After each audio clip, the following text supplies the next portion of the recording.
Good morning, and we come on the air early this morning with the latest on the breaking news of the hour from the Vatican. Pope Francis has died.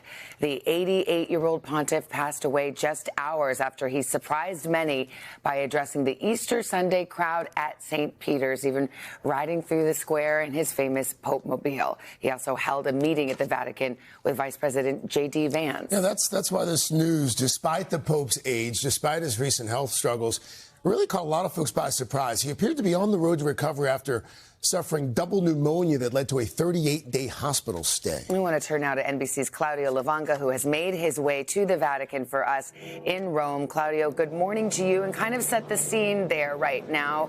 The Catholic Church officially in mourning.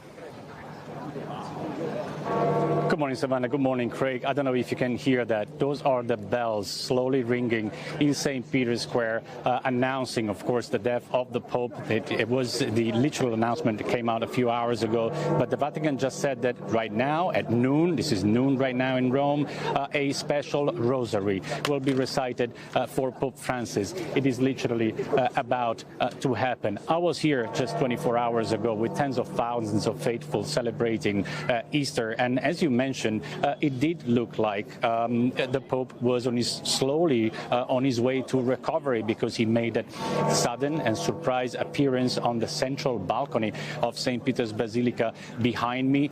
He looked frail, as he has in the last few months, but there was a good sign. He was not wearing those oxygen cannulas in his oxygen tubes in his nose, and that led us believe that he was slowly improving. Also, he spoke, he said, "Happy Easter to everyone," and then he got on a Pope Mobile to tour St. Peter's Square among an ecstatic crowd of pilgrims, because that was the first time he's done that since he left hospital more than a month ago. And then this morning, less than 24 hours later, we woke up to the shocking news. Now, St. Peter's Square was already full of people early this morning, even before the news came along, because this is, of course, Easter Monday.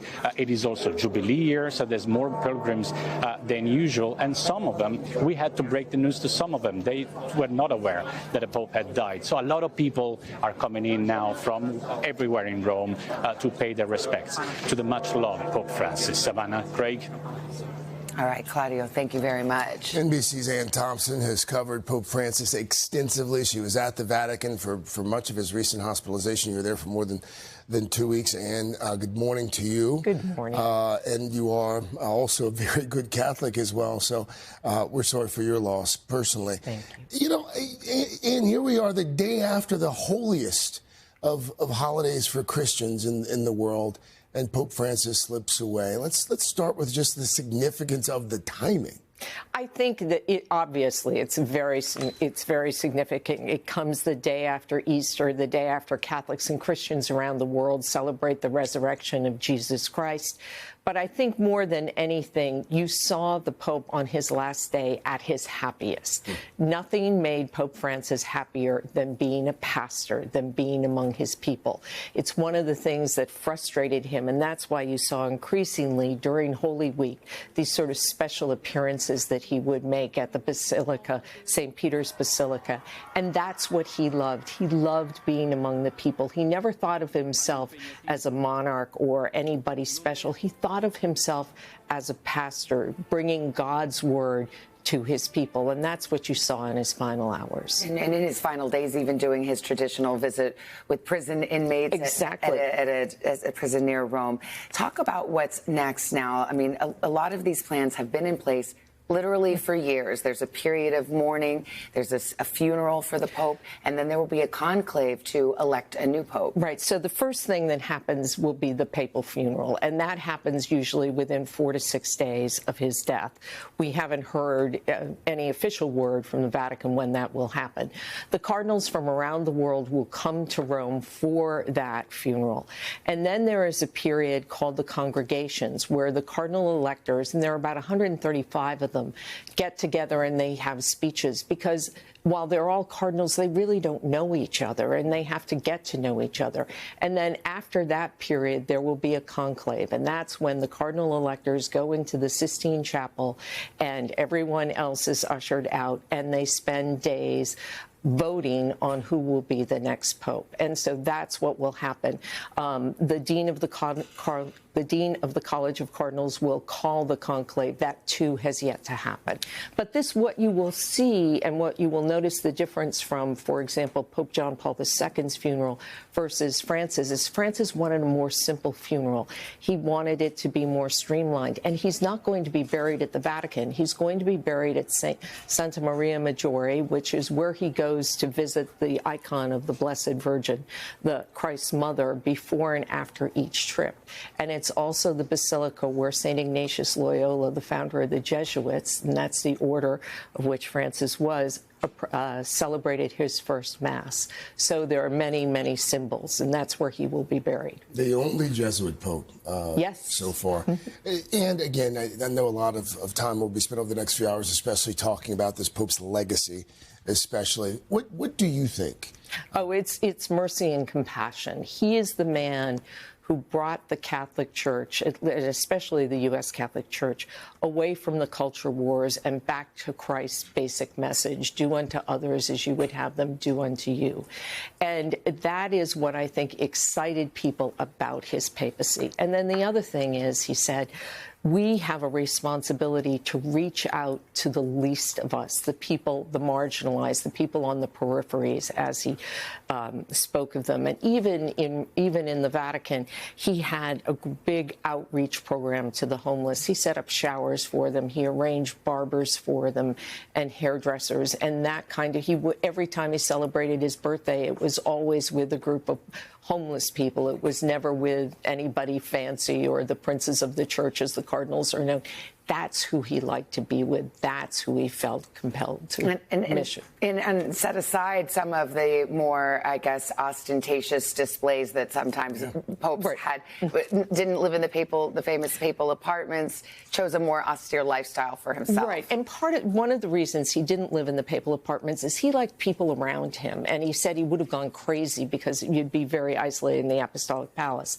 He lived in Casa Santa Marta, which, as a friend of mine described, as a Holiday Inn Express with marble floors. It's not particularly fancy, but he liked that. It's the visiting hotel. It's the hotel on the papal grounds or on the Vatican grounds. And he liked being around people. And that need to be around people is what you saw in the last week of his life. That's why he kept going out. I would watch this and think, stay back, get well. That's the most important thing.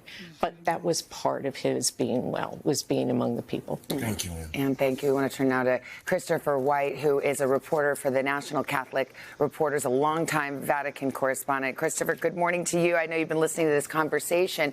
I mean, in some ways, Pope Francis was a reformer and clashed with more conservative members of the clerical order and the cardinals. How do you think he's going to be remembered? I think this is a pope that was unafraid to bring the church in dialogue with the modern world, to answer and listen to hard questions and to not be afraid. As Anne mentioned, he really wasn't interested in banging people on the head with doctrine, but he really wanted to accompany people in where they are in life. And I think that's why, as Anne rightly noted, he was so appreciated and beloved by Catholics and non-Catholics alike. Christopher, looking ahead now, again, we know that this is going to be a period of mourning for the Catholic Church. There'll be a funeral, then there'll be the conclave. As the Catholic Church looks to the next pope, what do you think that the Church will be looking for in the next pontiff? I think, there are 136 cardinal electors who will all come to Rome in the coming days. And I think when they're behind closed doors, they're going to talk about a profile before they talk about a person. And they'll weigh things like, how much do we want this person to be good at government and just the average, work of governing the church, management? Or how much do we want this person to have more of an outward-facing missionary personality? And they'll weigh those and discuss what's needed in this moment. And that will, certain tensions will emerge in that process. But I think they'll talk a lot more about what the church needs before they talk about who. Well, let's talk about some of that orthodoxy. And I mentioned some of the clashes that had taken place with some of the more conservative members of the Catholic Church over doctrinal things like the Latin Mass, but also about social issues. And, you know, when you look at the whole picture of Pope Francis, there's a little bit of something for everybody. I mean, in some ways, progressives were heartened by some of his stances, but didn't think they went far enough. There are other ways in which, again, he clashed with conservative members of the church. So where does he fit when you look at the whole picture? You can't really map Pope Francis onto certainly not American political categories. I mean, one of his famous lines in one of his early documents was that everything is connected. And so for Pope Francis, he began with the sort of dignity of the human person. And so that's what led him to oppose abortion, but also have a very strong defense of migrants and climate change. And so I think that's why some people often found him a bit puzzling. How do you characterize this guy? Is he a progressive? Is he a conservative? And in a sense, he was both. And Thompson here in the studio with us, and just to that point, to a certain extent, he was talking about this Pope being more progressive than some of his predecessors. The role of women in the church. This is a Pope who also seemed to go out of his way to really promote women more than some of his predecessors had. He did. He tried to put, or he did put women in leadership positions across the Vatican to some great resistance, actually. But he would not go as far as to support women's ordination to the priesthood. That, he said, that door was closed. John Paul II had closed the door on that. He said the theology just didn't line up. He has had commissions looking at the issue of women becoming deacons within the church, but that remains unresolved. And I think a lot of people will think he did not do enough for women. While he did some things, it wasn't enough. We have to also look at the clergy's sex abuse scandal that was pervasive for his papacy and his predecessors as well. And he had some missteps, but finally came around to a point of really acknowledging the sin of the church in overlooking these abuses. And I remember the words he chose: "We abandoned the little one." Yeah, and that came from listening. He went to Chile and had a disastrous visit there.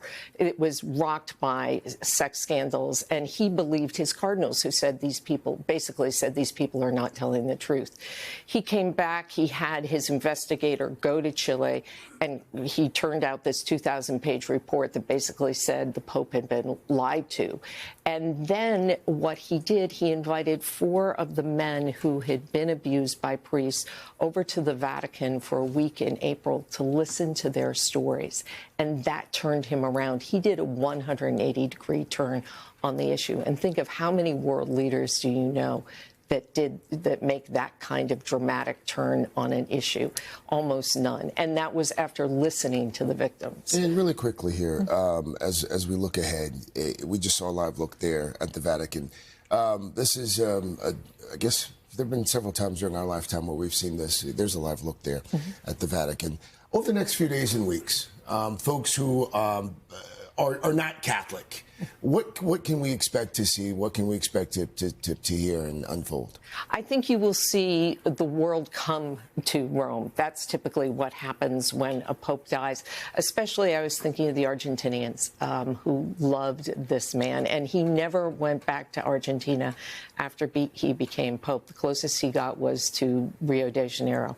But I think you will see that. You will see a lot of the pomp that we have come to associate with the Catholic Church, a lot of this ceremony, that is beautiful, but you will see a much more, I think, pastoral funeral than the grand funeral that you saw of St. John Paul II. And then I think what you will see is the church struggle with what the future should be, as Chris said, is that are they going to continue down the same path as Francis as far as opening the doors of the church wide to welcome everybody in, to acknowledge everyone as a sinner, or are they going to close those doors and make it more narrow and go back to go back to strict doctrine. And that to me is the real interesting question as to when the cardinals get together and how they choose the next pope. Yeah, many questions facing the future of the church, but for the moment, mourning, a period of mourning for Pope Francis, who has passed away at the age of 88. Anne, thank you so much. We're going to have a lot more coming from the Vatican. What's next? The reaction from people here and around the world, especially as we're waking up here in the U.S. Thanks for watching. Stay updated about breaking news and top stories on the NBC News app or follow us on social media.